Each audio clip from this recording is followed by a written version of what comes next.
So Vernon, going back to the clinical trial, as we enrolled, I think it would be helpful for other patients to get a sense of the process of going on to the clinical trial. And I wonder if you can remember sort of, the process of, when we, went through the consent form and sort of had you sign the consent form, and then sort of step by step until we actually got you on the treatment. After I heard about the clinical trial, and Dr. Wang said I could come and be up under you, and me and my wife both agreed on it.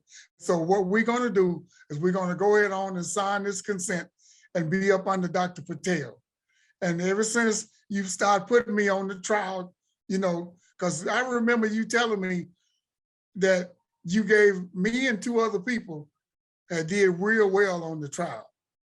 And I thank God for the trial, and I thank God for you too, because my bishop at my church had told me, he said, Vernon, now listen, don't you be stupid and not do what the doctor tells you to do. But I remember the first time that I met you, I really hit it off right away. I felt the connection between me and you.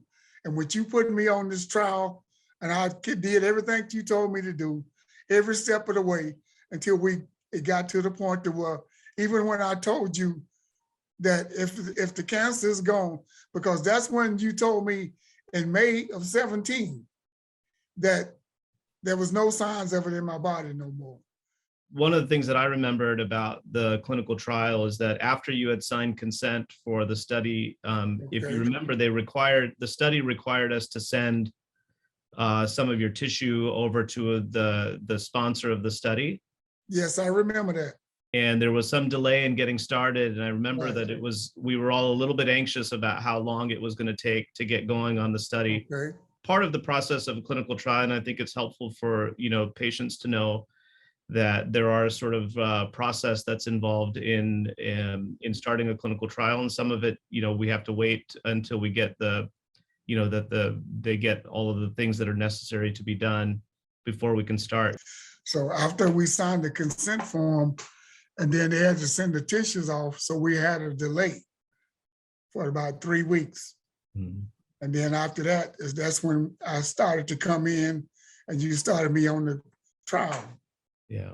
And do you remember also that this trial was a randomized trial, where you could have been selected to be on the chemotherapy or the immunotherapy? Do you remember that process? And yes, I don't know if you're able to kind of share your thoughts about that, because I think that's something that makes a lot of patients nervous when they're getting, the choice of treatment is sort of being selected for them in a sort of a random fashion. Well, I can say this to any patients: you don't have to be afraid. Just listen to the doctor, and you and your family decide whether y'all want to get on it or not.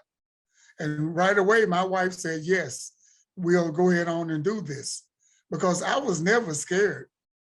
And I even kept, because she was kind of nervous and scared, and I could understand that, not wanting to lose your husband to cancer.